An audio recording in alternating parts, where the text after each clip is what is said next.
Assalamualaikum warahmatullahi wabarakatuh.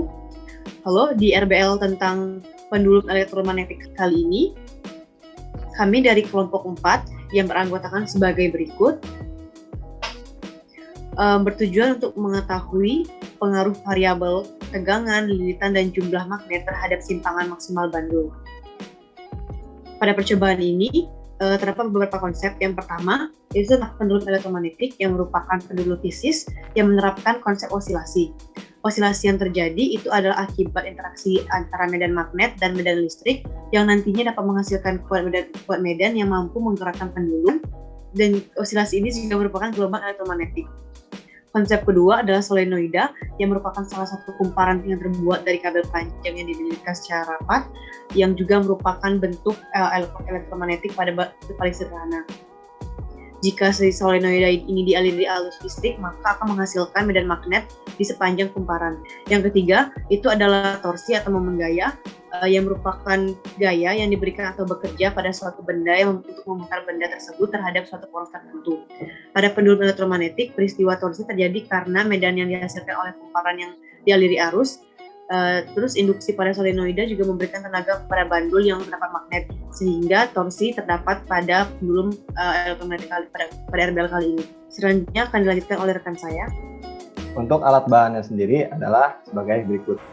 Pertama, kumparan, kedua magnet, ketiga kayu sebagai alat penyangga dan kayu sebagai bandul, keempat baterai, yang kelima paku, keenam kabel listrik, ketujuh jepit buaya, yang kedelapan reed switch. Nah, pembuatan alat. Yang pertama, siapkan alat dan bahan. Selanjutnya, potong papan kayu sesuai bentuk yang diinginkan. Potongan kayu terdiri atas 3 bagian, yaitu untuk alas, untuk penyangga lengan bandul, dan juga kayu untuk lengan bandulnya. Selanjutnya, amplas permukaan kayu yang telah dipotong. Selanjutnya, pasangkan besi di bagian atas penyangga lengan bandul. Kemudian, masukkan sedotan yang seukuran dengan besi tersebut sebagai dudukan lengan bandul agar longgar dan dapat berayun. Yang keenam, buatlah kumparan dari kawat tembaga dengan jumlah lilitan 1000, 1500, dan 2000. Selanjutnya, rekatkan 8 buah baterai dan susun baterai secara seri. Berilah label 6, 9, dan 12 volt pada susunan baterai tersebut. Tempelkan baterai dan kumparan di atas papan kayu. Tempelkan magnet di bagian bawah kayu lengan bandul. Sesuaikan jarak antara lengan bandul dengan kumparan yang sudah ditempel di bawahnya. Pasangkan 3 paku di bagian samping. Lilitkan kumparan 1000, 1500, dan 2000 pada masing-masing paku. Pasangkan reed switch berfungsi sebagai saklar pada bagian belakang kumparan. Lakukanlah percobaan dengan menggunakan penjepit buaya pada baterai dan paku yang telah dililitkan dengan kumparan untuk mengetahui apakah alat yang dibuat berhasil atau tidak. Selanjutnya, pengambilan data dan hasil percobaan. Pada percobaan kali ini, kami akan melakukan percobaan dengan memvariasikan jumlah tegangan, yaitu 6 volt, 9 volt, dan juga 12 volt dengan jumlah lilitan sebanyak 2000 lilitan dan magnet 5 buah. Selama 20 detik ditentukan berapa banyak ayunan yang terjadi dan juga sudut simpangan. Yang pertama, pada saat tegangannya sebesar 6 volt.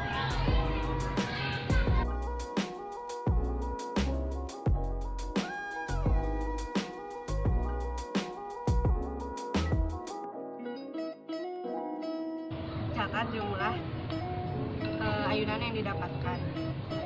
Kemudian lakukan untuk tegangan sebesar 9 volt.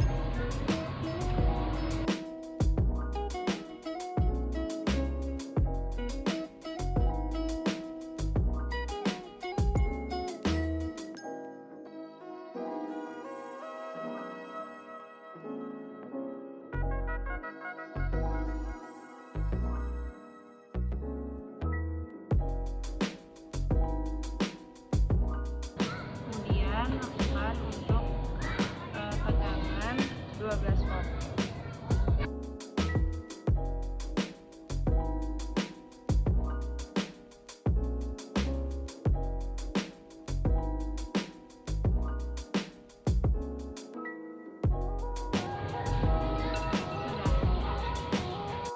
Pada hasil percobaan pertama dengan variasi tegangan, kelompok kami melakukan percobaan dengan 3 variasi tegangan, yaitu 6, 9, dan 12.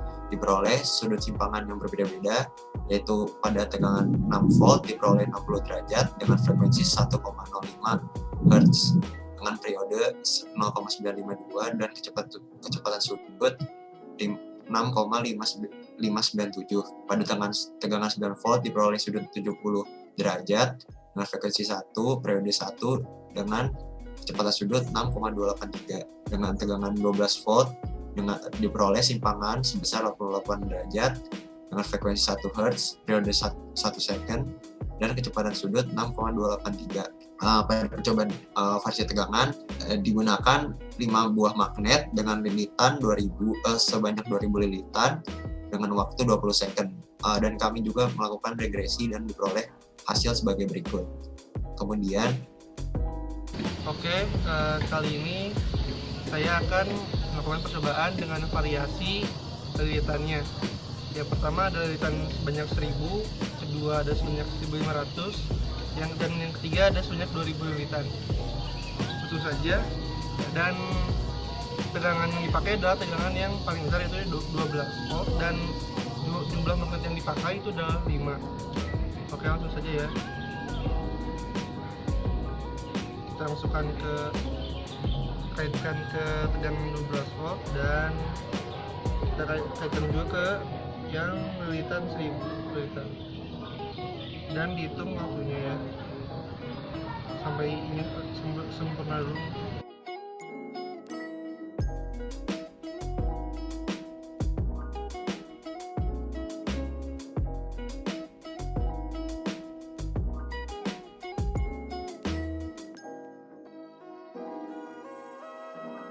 Tadi didapatkan 20 osilasi selama 20 detik. Lalu kita ganti lilitannya sebanyak 1500. Langsung saja.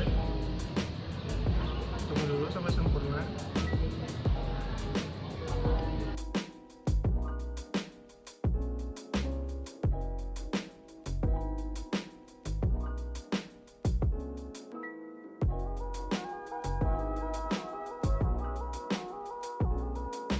Untuk lilitan yang 1500 sama didapatkan 20 osilasi selama 20 detik. Lalu dengan lilitan yang terakhir yaitu 2000 lilitan, tentu saja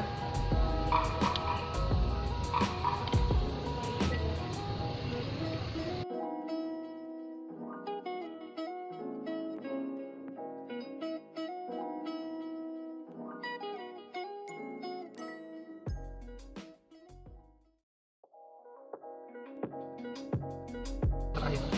Oke, terima kasih. Percobaan kedua dengan variasi lilitan.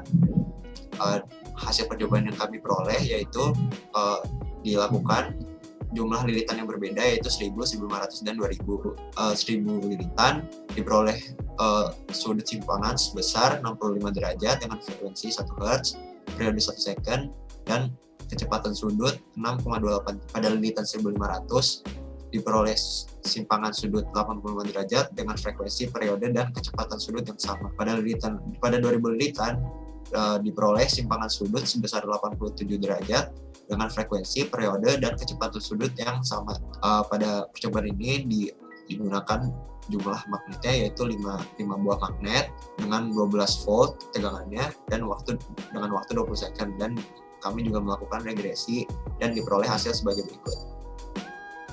Ini kita akan menghitung dengan variasi magnet. Ada 5 magnet, 4 magnet, dan 3 magnet. Di sini dimulai dengan 5 magnet dengan daya 6 volt dan jumlah lilitannya 1000.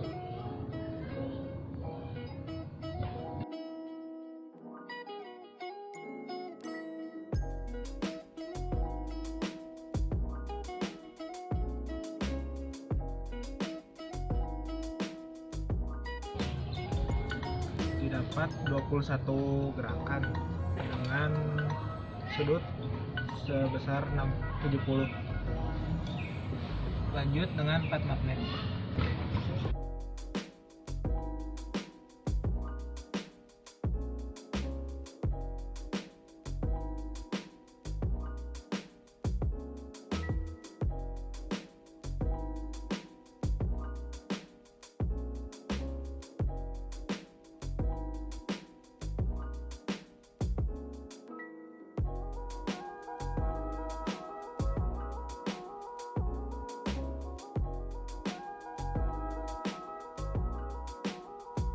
lanjut di magnet yang 3 magnet.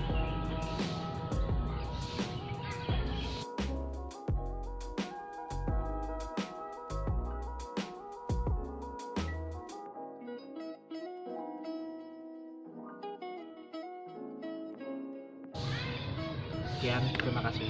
Pada percobaan 3 yaitu dengan jumlah magnet yaitu 3 buah, 4 buah, dan 5 buah. Diperoleh pada 3 buah magnet diperoleh sudut simpangan sebesar 22,5 derajat dengan frekuensi 1 Hz, periode 1 second, dan kecepatan sudut 6,283. Pada 4 buah magnet diperoleh simpangan sudut sebesar 30 derajat dengan frekuensi 1 Hz, periode 1 second, dan kecepatan sudut sebesar 6,283. Pada 5 buah magnet diperoleh simpangan sudut sebesar 35 derajat dengan frekuensi 1,05 Hz, periodenya 0,952, dan kecepatan sudut yaitu sebesar 6,597. Pada percobaan ini dilakukan dengan 6 volt dengan jumlah lilitan sebesar 1000 lilitan pada waktunya 20 second dengan massa bandul 0,01 kg, panjang bandul sepanjang 0,215 meter, jari-jari bandul sebesar 0,0025 meter, massa magnet sebesar 0,001 kg, dan jari-jari magnet sebesar 0,005 meter. Dan kami melakukan regresi pula terhadap percobaan ketiga dan diperoleh hasil sebagai berikut. Selanjutnya, untuk analisis dan pembahasan, berdasarkan hasil percobaan di atas, didapat nilai simpangan sudut maksimal dan jumlah ayunan dalam satuan waktu 20 detik. Sehingga dari data yang diperoleh dapat dicari nilai frekuensi, periode, dan kecepatan sudutnya melalui persamaan umum masing-masing. Dari ketiga percobaan di atas dapat diketahui bahwa kenaikan nilai tegangan, jumlah lilitan, dan jumlah magnet memengaruhi nilai simpangan sudut yang dihasilkan. Bandul yang beroscilasi pada pendulum elektromagnetik ini juga berpotensi untuk mempertahankan posisinya sehingga nilai dari komponen momen inersianya dapat ditentukan. Momen inersia sistem diperoleh dari menjumlahkan momen inersia batang dan momen inersia magnet, sehingga diperoleh momen inersia sistem yang terdapat di bagian pengolahan data. Momen inersia ini tidak terpengaruh dari variasi jumlah lilitan dan tegangan. Hal ini sesuai dengan teori di mana persamaan momen inersia tidak memuat besar tegangan dan jumlah lilitan. Akan tetapi, variasi jumlah magnet mempengaruhi nilai momen inersia. Semakin banyak magnet, maka makin besar total masanya juga akan semakin besar, sehingga nilai momen inersia semakin tinggi. Selain itu, dari ketiga variasi yang telah kami lakukan, variasi jumlah magnet memiliki pengaruh yang paling kecil terhadap besar simpangan sudut yang dihasilkan. Kemungkinan hal itu dapat terjadi karena jenis magnet yang kami pakai memiliki besar medan magnet yang kecil, sehingga gerak pendulum tidak menghasilkan simpangan yang besar. Lalu, dari bandul yang beroscilasi tersebut, pada pendulum elektromagnetik ini juga berpotensi untuk mempertahankan posisinya sehingga nilai dari momen inersia sistem dapat ditentukan. Momen inersia sistem diperoleh dari menjumlahkan momen inersia batang dan momen inersia magnet sehingga diperoleh nilai itu dengan 3 magnet, dengan 4 magnet, dengan 5 magnet sebagai berikut. Yang selanjutnya itu kesimpulan. 1. Variasi tegangan berbanding lurus dengan penambahan simpangan maksimum pada bandul sesuai dengan hasil percobaan pada tabel kedua. Lalu yang kedua, variasi lilitan berbanding lurus dengan penambahan simpangan maksimum pada bandul sesuai dengan hasil percobaan pada tabel yang ketiga. Lalu yang ketiga, variasi magnet berbanding lurus dengan penambahan simpangan maksimum pada bandul sesuai dengan hasil percobaan pada tabel keempat. Lalu selanjutnya, pembuatan laporan. Pada RBL kali ini, pembuatan laporan untuk sementara dilakukan bersama-sama di dalam Google Docs. Setelah pengerjaan laporan selesai, dipindahkan ke Microsoft Word untuk memperbaiki penulisan kata dan menyesuaikan dengan format penulisan laporan. Sekian dari kelompok kami, mohon maaf untuk segala kekurangannya dan terima kasih. Wassalamualaikum warahmatullahi wabarakatuh.